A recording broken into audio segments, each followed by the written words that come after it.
그리스도인은 어떤 사람입니까? 바로 종말론적인 삶을 사는 사람입니다. 종말론적인 삶이 무엇이죠? 오늘 본문에 나옵니다. 만물의 마지막이 가까이 왔으니.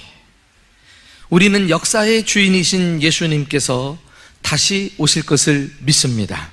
그리고 그날에 세상은 종말을 맞이하게 될 것이고, 죽은 자와 산 자가 모두 하나님 앞에서 심판을 받게 될 것입니다. 그러므로 종말론적인 삶을 산다는 것은 예수님의 재림을 소망하면서 역사의 마지막 때를 준비하는 것을 의미합니다. 이것이 우리 기독교가 역사를 바라보는 관점입니다. 이름하여 기독교 역사관이라고 말하죠. 이 같은 역사관은 세상의 역사관과 현저한 차이를 보이고 있습니다. 세상 사람들은 종말을 인정하지 않습니다. 세상 그 어떤 종교도 예수님의 재림을 믿지 않습니다. 그들은 보통 역사는 시간이 흘러가면서 계속 진보한다, 나아지고 있다, 그래서 결국 이 땅에 지상낙원 유토피아가 건설될 것이다, 이렇게 주장하지만 과학 문명이 고도로 발달될수록 인간성은 피폐해져 가고 사람은 더 살기 어려운 환경 속에 들어가게 되는 것은 아이러니합니다. 또 어떤 종교는 역사는 무에서 무로 시작이 돼가지고 끊임없이 돌고 도는 것이다, 소위 윤회 사상이라고 말하죠. 사실 종말을 믿지 않는 사람들은 오늘날뿐만 아니라 성경 당시에도 있어 왔던 것을 볼 수 있습니다. 베드로후서 3장 3절 이하에 재밌는 표현이 있는데, 말세에 조롱하는 자들이 와서 자기의 정욕을 따라 행하며 조롱하여, 이 조롱한다는 것은 종말을 비웃고 있다는 거예요. 이르되 주께서 강림하신다는 약속이 어디 있느냐? 조상들이 잔 후로부터 만물이 처음 창조될 때와 같이 그냥 있다 하니. 지금 세상이 이렇게 건재한데 어떻게 만물이 끝이 날 수 있느냐? 종말은 없다, 이렇게 말하고 있다는 거예요. 그러면서 자기 멋대로 살아가는 것 아니겠어요? 그러나 성경은 예수님의 재림과 역사의 종말에 대해서 희종일관 강조하고 있습니다. 자, 한번 그렇게 조롱하는 사람들에 대해서 베드로 사도가 계속 뭐라고 말씀했는지 직접 읽어볼까요? 베드로후서 3장 10절입니다. 시작. 그러나 주의 날이 도둑같이 오리니 그날에는 하늘이 큰 소리로 떠나가고 물질이 뜨거운 불에 풀어지고 땅과 그 중에 있는 모든 일이 드러나리로다. 여러분, 예수님께서 어떻게 오시죠? 도둑같이 임한다 그랬어요. 도둑이 언제 임합니까? 예고하고 임합니까? 안 올 거다 하고 방심할 때 순식간에 들이닥치는 거 아니겠어요? 종말이 없다고 조롱하고 자기 멋대로 살다가 큰코 다치는 것입니다. 오늘 본문에도 보니까요, 그 종말 때 되어질 일에 대해서 아주 구체적으로 얘기하고 있죠. 성경의 다른 본문의 기록들을 취합해 보면은 마치 영화를 만들어도 될 만큼 아주 자세하게 상황을 묘사하고 있어요. 그날에는 하늘이 큰 소리로 떠나간다 그랬어요. 다른 본문에는 마치 두루마기가 축이 말리듯 후룩 하늘이 말려서 갑자기 사라진다 그랬어요. 또 물질이 뜨거운 불에 풀어진다. 천체가 어떤 불인지는 모르지만 다 녹아져 내리는 날이 와요. 그게 종말이에요. 그리고서는 땅과 그 중에 있는 모든 일이 다 사라지고 없어지고 맙니다. 그리고 나서 우리가 지금까지 전혀 경험하지 못했던 새로운 원리와 새로운 질서에 따라서 운영이 되는 새 하늘과 새 땅이 우리 가운데 임하게 될 것이라고 성경은 약속하고 있습니다. 초대교회 그리스도인들은 바로 이 사실을 믿었기에 폭풍이나 번개가 몰아치면요, 주여 이제 오십니까? 하늘을 바라보면서 신앙을 고백했다니까. 그들은 만날 때마다 주께서 곧 다시 오십니다, 마라나타 라는 말로 인사하면서 서로 위로하고 격려했어요. 여러분, 우리도 한번 이야기해 볼까요? 자, 마라나타. 이제 옆에 있는 분들 보고 이야기해 주세요. 주께서 곧 오십니다. 마라나타. 바로 이 종말에 대한 확신이 있었기에 그들이 모진 핍박을 받으면서도 하나님 앞에서 능력 있고 생명력 있는 그리스도인으로 살아갈 수 있었던 것입니다. 우리는 한 해의 마지막 달인 12월을 맞이하면서 역사의 마지막을 생각하지 않을 수 없습니다. 한 해의 끝이 있듯이 역사의 끝도 있을 것입니다. 초대교회 성도들이 종말에 대한 긴박감을 가지고 살았다면 2000년이 지난 오늘날은 더욱 종말이 손에 닿을 만큼 가까이 왔다는 믿음을 가지고 살아야 하지 않을까요? 베드로 사도는 종말이 어딨느냐, 세상이 이렇게 건재한데 라고 조롱하면서 자기 멋대로 살았던 사람들에게 이렇게 경고를 줍니다. 베드로후서 3장 8절에 사랑하는 자들아, 죽게는 하루가 1000년 같고 1000년이 하루 같다는 이 한 가지를 잊지 말라 그랬어요. 무슨 말이에요? 하나님의 시간 개념이 우리와 다르다는 거예요. 하나님은 시공간을 초월해서 계시는 분 아닙니까? 하나님께는 1000년이 하루 같으신 분이에요. 그러니까 2000년 지났으니까 하나님 편에서는 며칠 지난 거예요? 이틀 지난 거야. 이틀 지난 거. 이틀뿐이겠어요. 그 2초라도 볼 수 있지 않겠어요? 하나님은 저 2000년 전의 과거도 우리에게 앞당겨가지고 현재와 딱 달라붙게 해서 순식간에 주님의 일을 이루어내시는 분임을 우리는 알아야 하겠습니다. 그러므로 베드로 사도의 종말에 대한 교훈은 그 당시 그리스도인들뿐만 아니라 오고 오는 모든 세대의 그리스도인들을 위한 메시지라고 할 수가 있습니다. 오늘 본문 7절에 만물의 마지막이 가까이 왔으니 그러므로 너희는 정신을 차리고 근신하여 기도하라. 베드로는 종말론적인 삶에 대해서 첫째로 기도하는 삶을 권면하고 있어요.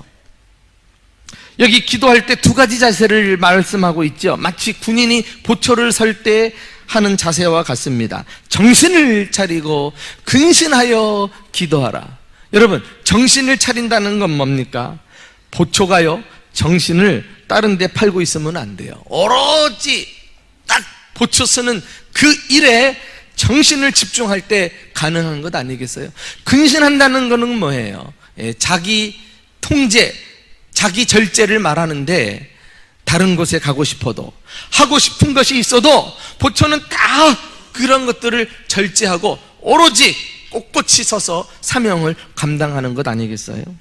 우리가 만물의 마지막이 가까이 오는 것을 안다면 바로 그와 같은 자세로 기도하는 일에 집중하고 전념하라는 거예요. 오늘 종말론적인 삶 첫 번째 순서로 기도의 삶에 대해서 말씀하면서 도대체 만물이 가까이 온 것과 기도는 어떤 관계가 있길래 기도하라고 말씀하고 있는가? 그것도 보초를 쓰듯이 말이죠. 정신을 차리고 깨어 근신하면서 말이에요. 오늘 우리는 이 말세에 기도하는 그리스도인으로 다시 우리 자신을 무장하면서 기도에 대한 교훈을 새겨 들을 수 있기를 바랍니다. 첫째로, 기도는 말세에 우리의 믿음을 견고하게 해줘요. 말세 징조 가운데 하나는 믿음에서 떠나 배교하는 일이 많아진다는 것입니다. 그 내용이 디모데전서 4장 1절에 나와 있는데 우리 한번 다 같이 읽어보실까요? 자, 시작.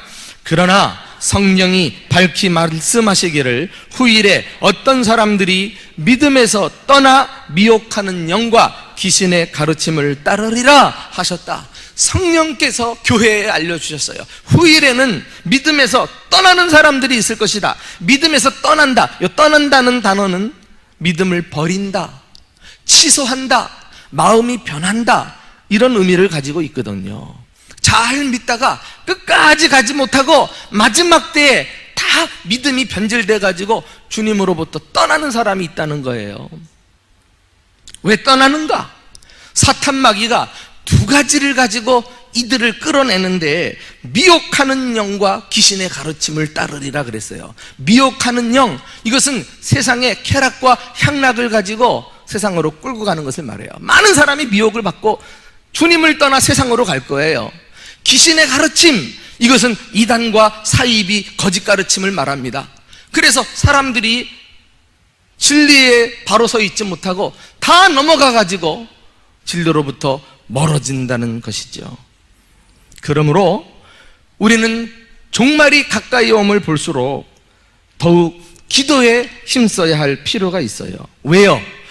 꾸준한 기도 생활이 우리 믿음을 유지해내기 때문에 그렇습니다. 여러분, 기도는 기독교만 있는 거 아니에요. 어떤 종교도, 심지어 미신을 믿어도 다 기도를 합니다. 그러나 그들의 기도는 추상적인 대상 앞에 몸부림을 하듯 소원 성취를 위해서 비는 수준 아니겠어요? 그러나 기독교의 기도는 인격자이신 하나님과의 만남이에요. 교제예요. 관계예요. 그래서 우리가 기도하면 기도할수록 주님과 관계를 더 친밀하게 만들어줍니다. 주님 앞에 서면 서 있을수록 우리 믿음은 더 강화되고 세상으로 향하는 마음이 주님께로 견고하게 뿌리를 내리게 되는 것입니다. 반면에 기도하지 않는 것은 영적인 사망의 잠을 자는 것과 같아요. 예수님과 멀어집니다. 그리고 자연스럽게 나도 모르는 사이에 세상과 가까워지는 거예요. 한마디로 정신을 세상에 다 빼앗기고 사는 겁니다. 예수님께서는 누구보다도 기도에 대한 교훈을 많이 주셨는데, 그 내용을 보면 기도가 무엇인지 정의를 내리고 계세요. 그 중에 한 본문에 누가복음 18장 7절 말씀 보면, 우리 한번 다 같이 읽어보실까요? 자, 시작. 하물며 하나님께서 그 밤낮 부르짖는 택하신 자들의 원한을 풀어주지 아니하시겠느냐? 그들에게 오래 참으시겠느냐? 내가 너희에게 이르노니 속히 그 원한을 풀어주리라. 여러분, 무슨 말이에요? 여기까지가 기도하면 응답해 주겠다, 도와주겠다 하는 말씀 아니에요? 그런데 그 다음 시작. 그러나 인자가 올 때에 세상에서 믿음을 보겠느냐 하시니라. 기도에 대해 교훈하다가 갑자기 믿음을 언급하십니다. 무슨 의미가 있을까요? 기도가 곧 믿음이라는 거예요. 예수님 다시 오실 때 기도하는 믿음을 가지고 끝까지 주님을 기다리는 사람들이 점점 사라질 것을 탄식하면서 하신 말씀입니다.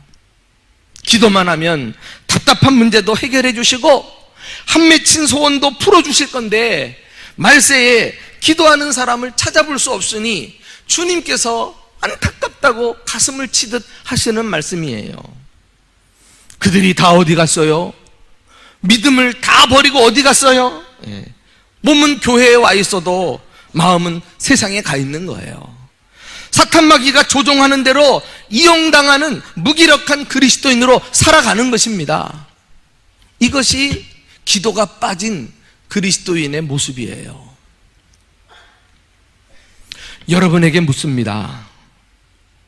올 한 해 여러분의 매일의 삶 속에 기도가 얼만큼 차지하고 있었습니까?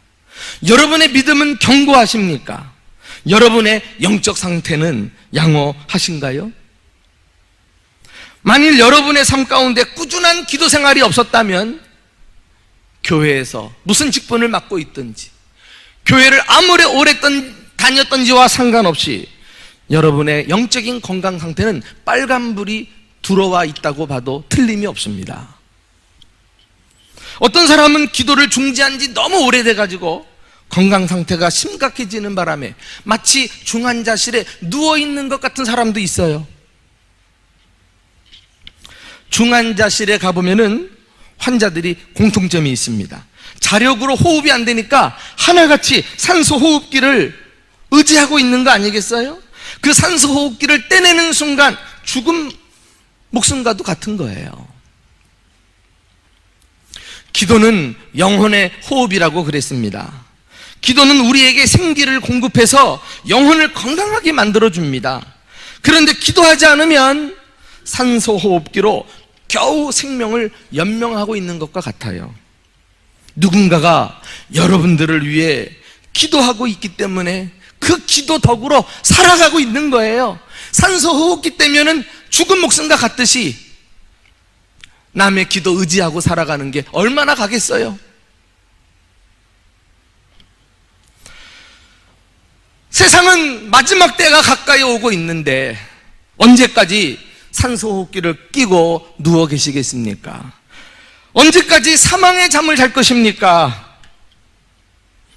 지금 여러분의 삶에 기도를 회복하고 세상으로부터 돌아서서 견고한 믿음을 가지고 살아가는 저와 여러분이 되시기를 예수님의 이름으로 축원합니다.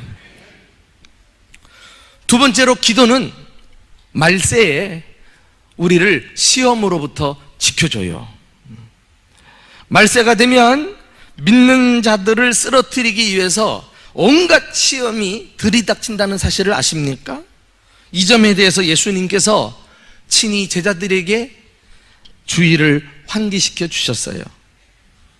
마태복음 24장 9절 이하를 함께 읽어보겠습니다. 자, 시작. 그때에 사람들이 너희를 환난에 넘겨주겠으며 너희를 죽이리니 너희가 내 이름 때문에 모든 민족에게 미움을 받으리라. 그때에 많은 사람이 실족하게 되리라. 실족이 뭐예요? 환난 때문에, 시험 때문에 넘어지고 만다는 겁니다. 이 시험의 내용을 보면 예수님 믿는 것 때문에 세상에서 환난을 당합니다. 사람들에게 미움을 받습니다. 심지어 매를 맞고 죽임을 당하는 사람도 있어요. 이것이 나와 멀게만 느껴진다고요? 나하고 무관한 얘기라고요?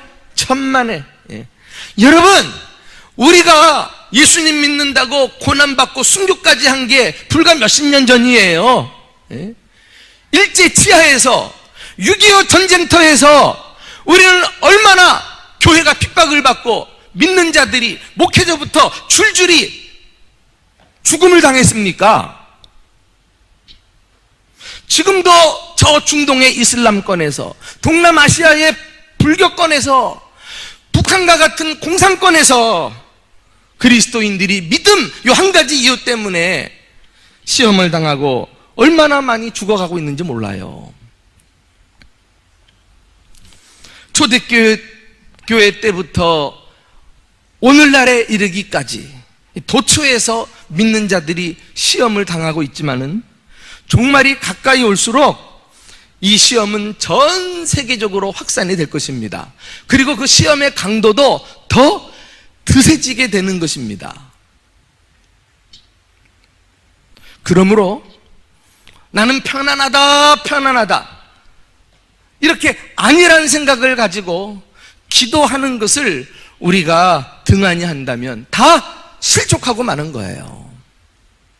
자, 예수님은 제자들에게 시험에 대해서 경고하셨을 뿐만 아니라 시험에 대비할 수 있는 방법도 제시하셨는데 그게 바로 기도입니다. 우리 누가복음 22장 45절, 기도 후에 일어나 제자들에게 가서 슬픔으로 인하여 잠든 것을 보시고 이르시되 어찌하여 자느냐, 시험에 들지 않게 일어나 뭐하라? 기도하라. 다른 복음서에는 깨어서 기도하라 그랬어요. 예수님과 함께 기도하지 않고 졸고 있었던 제자들은 하나같이 시험에 넘어지고 맙니다. 예수님이 붙잡히시던 밤에 믿음을 지키지 못하고 말이죠, 자기 혼자 살겠다고 예수님 버리고 다 주랭랑을 치고 말아요. 여러분, 우리가 시험 당할 때 기도해야 하는 이유는 그 기도가 우리를 시험에서 보호하기 때문에 그래요.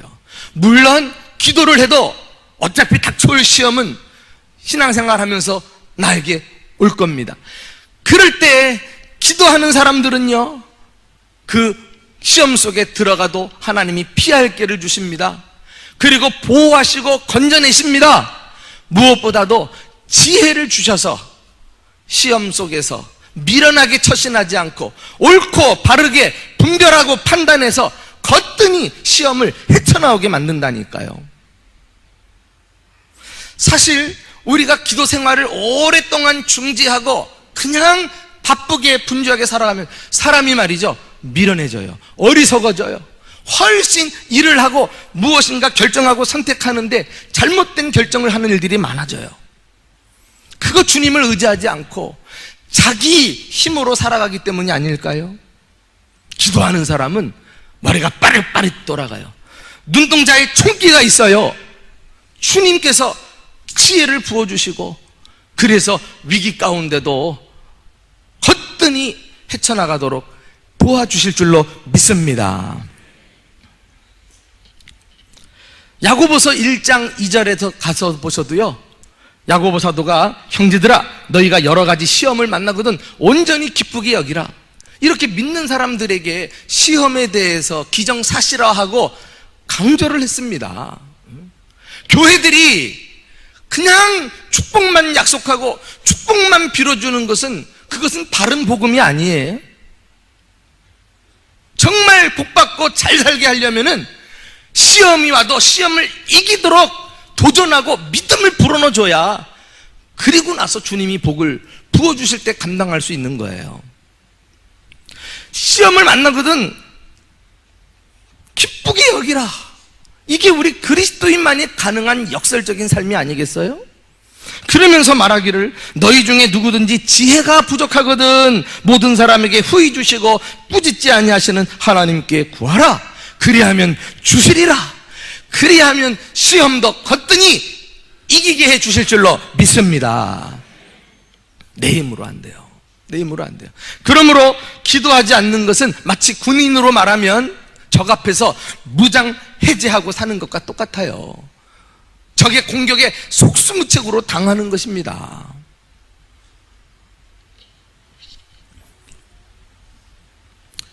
다니엘은 평상시에 꾸준한 기도 생활로 시험을 대비했던 지혜로운 사람이라고 할 수 있어요. 그러다가 그에게 시험이 찾아옵니다. 하나님을 섬기고 하나님께 기도하는 사람은 사자굴에 집어넣어서 죽이겠다는 왕의 준엄한 명령이 떨어진 거예요. 사실 이것은 왕이 원하는 바가 아니었습니다. 왕은 다니엘을 충성스럽고 지혜로운 종으로 신하로 총애를 했거든요. 근데 다니엘의 출세를 시기한 일단의 무리들이 음모를 짜서 왕 앞에 가가지고 마치 왕을 위한 전략처럼 그렇게 왕 말고 다른 신에게 절을 하면 다 죽이라는 이런 명령을 내리게 만든 거예요. 왕은 기분 좋게 왕의 인장을 빼서 도장을 찍어서 전국 방방곡곡에 명을 내립니다. 여러분, 상황이 이쯤 되면은 기도하다가도 기도를 잠시 멈출 수 있을 것 같아요. 그거면 누가 정죄하겠어요? 심지어 기도보다 다른 수단 방법을 찾아서 살 길을 모색했을 법합니다. 그런데 다니엘은 달랐어요. 성경에 그 당시 본문을 보면은 다니엘은 전에 하던 대로 기도하였더라. 나 이 말이 얼마나 좋은지 몰라. 전에 하던 대로. 여러분, 신앙생활은요 특별하게 새로운 방식을 가지고 유별나게 하는 게 잘하는 게 아니에요. 비록 평범하고 눈에 띄는 것 같지 않지만은 전에 하던 대로 꾸준하게 주님 앞에 기도하면서 살아가는 거, 이게 최고의 신앙생활인 줄 믿으시기 바랍니다. 다니엘이 위기를 만났을 때도 자신의 신앙생활을 조금 더 흐트리지 않고 기도했어요. 다만 아마 그때 드렸던 기도는 평상시보다 더 간절한 기도를 드리지 않았을까요? 이것이 그리스도인이 문제를 풀어가는 방법이에요.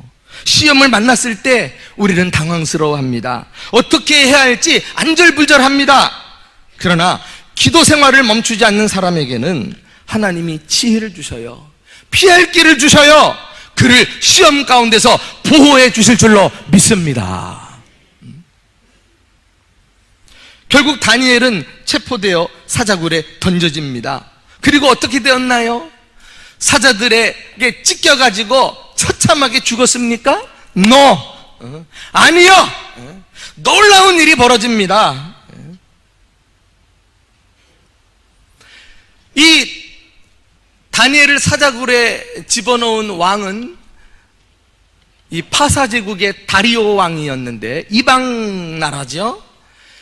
그런데 다니엘을 워낙 총애해가지고 누구보다도 사자굴에 던져놓고 후회했던 사람이에요. 근데 왕의 명령이니까 바꿀 수는 없고 밤새 다니엘 때문에 잠을 이루지 못했다 그랬습니다. 그리고 안타까운 마음에 아침에 일찍 누구보다도 다니엘 있는 불로 달려갔어요. 왜? 시신이라도 수습하려고. 그런데 혹이라도 말이죠, 기대하는 마음으로 다니엘 이름을 불러부릅니다. 뭐라고 부른지 알아요? 다니엘아, 네가 항상 섬기는 하나님이 너를 구원하셨느냐? 그랬는데 꿈만같이 그 반가운 소리가 들려오는 거 아니겠어요? 왕이여 만세무강하옵소서. 하나님이 천사를 보내서 사자들의 입을 봉하사 밤새 나를 지켜주셨나이다. 할렐루야. 놀랍습니다. 내가 여기서 중요한 원리 한 가지를 깨달아요. 항상 기도하는 사람은 어떤 문제를 만나도 항상 주님의 구원을 경험하게 될 줄로 믿습니다. 그냥 부랴부랴 일 만날 때, 어려움 만날 때 그때 나와가지고 통에 차복하고 뭐 눈물로 난리 법석 유난을 떨지만은 안 하는 것보다 100번 낫죠. 그리스도인이니까 기도해야 돼요. 그런데 평상시 기도하지 않고 그때 가서 기도해가지고 당하는 그 어려움이 얼마나 크겠느냐 말이에요.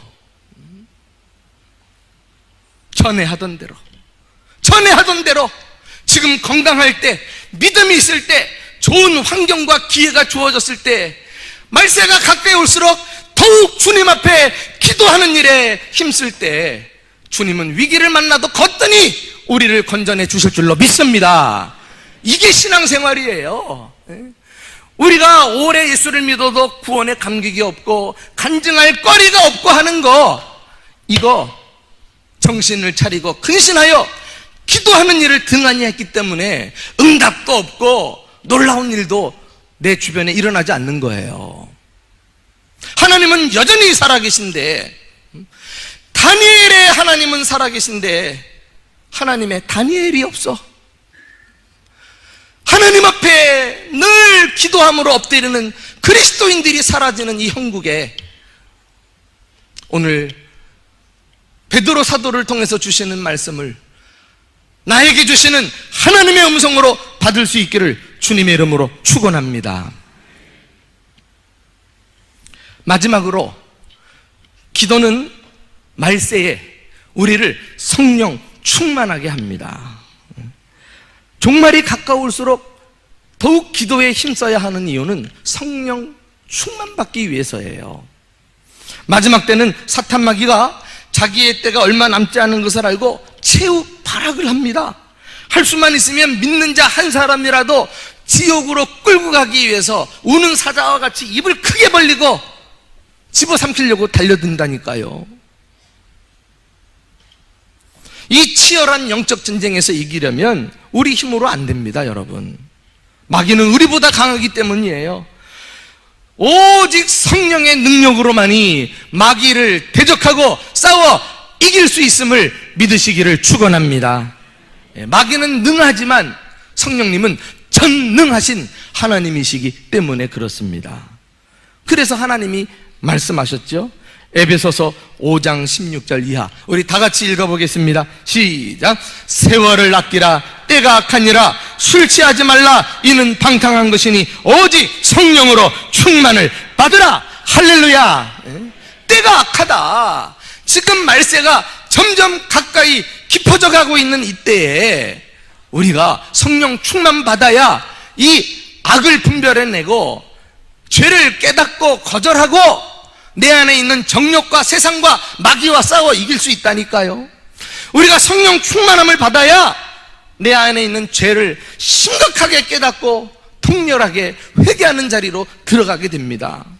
성령 충만을 받아야 의심이 많은 시대에 진리를 확신하고 살아가는 사람이 되어요. 그리고 슬픔이 많은 이 세상에서 세상이 알지 못하는 기쁨과 찬양을 부르며 살아가는 은혜가 우리에게 열리게 되는 것입니다. 그것뿐만 아니죠. 미움이 가득한 이 세상, 서로 막 죽이겠다고 끌어내리려는 이 경쟁 사회 속에서 성령 충만 받으면 사랑으로 살아가는 그리스도인들이 되는 것입니다. 기억하세요. 말세를 만난 그리스도인들의 승리의 관건은 바로 성령 충만한가? 여기에 달려 있는 것입니다. 그래서 예수님은 우리가 성령 충만을 받는 비결을 알려주셨어요. 누가복음 11장 13절 말씀, 우리 한번 다 같이 읽어보실까요? 자, 시작. 너희가 악할지라도 좋은 것을 자식에게 줄 알거든 하물며 너희 하늘 아버지께서 구하는 자에게 성령을 주시지 않겠느냐 하시니라. 여러분, 이것만큼 더 확실한 약속이 어디 있어요? 구하는 자에게 성령을 주시지 않겠느냐? 이 간단한 말씀 속에서 우리는 두 가지를 깨닫게 됩니다. 하나님께서 우리에게 바라시는 최고의 기도 제목은 성령 충만을 구하라는 거예요. 그리고 하나님이 우리에게 주시고자 하는 최고의 기도 응답은 성령 충만인 줄 믿으시기 바랍니다. 이 약속의 말씀을 받아들이게 되면 우리가 기도하고 엎드릴 때마다 1순위로 성령 충만을 위해 기도해야 되지 않겠어요? 그것이 하나님의 뜻일 텐데, 성령 충만을 기쁘게 주시기를 원하시는 분일진데, 성령님은 어떤 기운이나 에너지가 아닙니다. 인격이신 하나님이시기 때문에 그분을 높이고 그분을 환영하고 그분을 사모하면 언제든지 구하는 자에게 찾아오셔서 우리를 충만하게 사로잡으시고 하나님께서 귀하게 사용해 주실 줄로 믿습니다. 한번 따라 하실까요? 성령님을 환영합니다. 성령님을 기대합니다. 성령님을 환영합니다. 오직 성령의 충만함을 구합니다. 성령이여 나를 다스리소서. 내가 성령님께 굴복합니다. 이런 기도를 드리란 말이에요. 지속적으로 사모하면서 드리세요. 그러면 주님께서 약속하신 대로 구하는 자에게 성령을 주시고 능력을 입히셔서 우리가 감당할 수 없는 놀라운 일들을 이루어내실 줄로 믿습니다. 이렇게 우리가 성령 충만 받아야 될 진정한 이유가 하나가 있어요. 그것은 무엇입니까? 사명을 완수하기 위해서. 우리의 사명이 무엇이죠? 복음을 전해서 땅끝까지 하나님의 나라를 확장하는 거 아니겠어요? 앞서 기도는 시험을 만날 때 우리를 보호하고 지켜준다 그랬어요. 이것은 아주 소극적인 기도의 용도이고, 진짜 기도를 적극적인 차원에서 사용해야 하는 것은 하나님 나라 확장을 위해서 기도해야 될 것입니다. 사도행전 1장 8절에 예수님은 우리에게 하나님 나라 비전에 대해서 벌써 보여주셨어요. 자, 우리 다 같이 한번 읽어보겠습니다. 시작. 오직 성령이 너희에게 임하시면 너희가 권능을 받고 예루살렘과 온 유대와 사마리아와 땅끝까지 이르러 내 증인이 되리라 하시니라. 여러분, 예수님은 우리를 구원하고 우리에게 기대하는 것은 땅끝까지 증인이 되어 하나님 나라 확장하기를 바라시는데, 우리는 예수 믿고 너무나 이기적인 믿음에 안주하고 그냥 내 사업 잘 되고 우리 자식 잘 되고 가문 번성하는 거, 이 수준에 머물러야 되겠습니까? 예수님 마음을 가지고 하나님 나라 비전을 품고 살아야 되지 않겠습니까? 이 시간 주님께서 이 말씀을 사용하셔서 우리 모두에게 주님의 나라에 대한 비전을 바라보게 해주시기를 주님의 이름으로 축원합니다. 원래 이 세상은 하나님이 창조하신 하나님의 것이에요. 근데 인간이 타락함으로 말미암아 사탄 마귀가 접수해서 자기 것인 양 지금까지 행세하고 있는데, 구원받은 자들이 그 사탄의 나라에 들어가서 복음으로 그 나라를 물리치고 그곳에 하나님의 나라 깃발을 세워나가야 되지 않겠습니까? 이것은 내 힘으로 안 돼요. 오직 성령이 너희에게 임하시면 권능을 받고. 초대교회 역사를 보면은 사도행전에서 잘 묘사되어 있는데, 우리와 같은 범인들이 땅끝까지 이르러 복음의 증인이 되고 주님의 나라를 넓혀가는 역사를 봅니다. 그런데 하나같이 그들이 성령의 충만함을 받고 성령이 그들에게 충만히 임하여, 이런 말씀이 그들을 계속 따라가는 것을 볼 수가 있어요.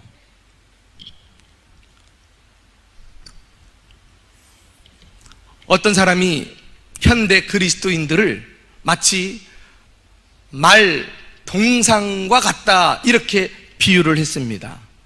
땅을 박차고 막 하늘로 솟아오를 것 같은 두 발을 지켜들고 있는 자세, 그리고 막 그 말이 근육이 울긋불긋 솟아나서 마치 히히히 소리가 곧 들리는 이런 형상을 한 동상. 그런데 항상 보아도 늘 그 자리이다, 이런 글을 떠올리게 됩니다. 여러분, 우리가 신앙생활 오래 하면서 직분을 갖다가 붙일 수도 있어요. 중요한 일을 할 수도 있고요. 경륜도 붙어집니다. 남이 보면은 신앙 좋은 것 같은데 늘 볼 때마다 항상 그 자리, 열매도 없고 성장도 없고, 그러면 그게 어떻게 진짜 믿음을 가진 사람이라고 할 수 있을까요? 우리는 자신의 무능함을 인정하고 오늘 말씀대로 주님 앞에 날마다 성령 충만함을 구할 때, 불같은 성령, 바람 같은 성령께서 우리에게 임하셔서 우리가 갈 수 없는 곳까지도 보내주시고, 우리가 할 수 없는 일도 열정을 가지고 뜨겁게 감당할 수 있게 해 주실 줄로 믿습니다. 사랑하는 교우 여러분, 정말 이렇게 세월이 빨리 지나가다간 역사의 끝도 오겠다라는 두려운 마음을 가지고 오늘 이 말씀 앞에 우리가 함께 섰습니다. 그리고 주님 오실 때 기도하는 믿음을 가지고 주님께 발견되어지는 그리스도인들이 될 수 있도록 오늘 이 말씀을 저와 여러분의 메시지로 받을 수 있기를 예수님의 이름으로 축원합니다. 그리하여 기도로 믿음을 견고하게 세워나가세요. 그리고 기도로 말세 시험을 이겨내십시오. 기도로 성령 충만해서 사명을 완수하는 우리 대전중부교회 권속들이 되시기를 예수님의 이름으로 축원합니다.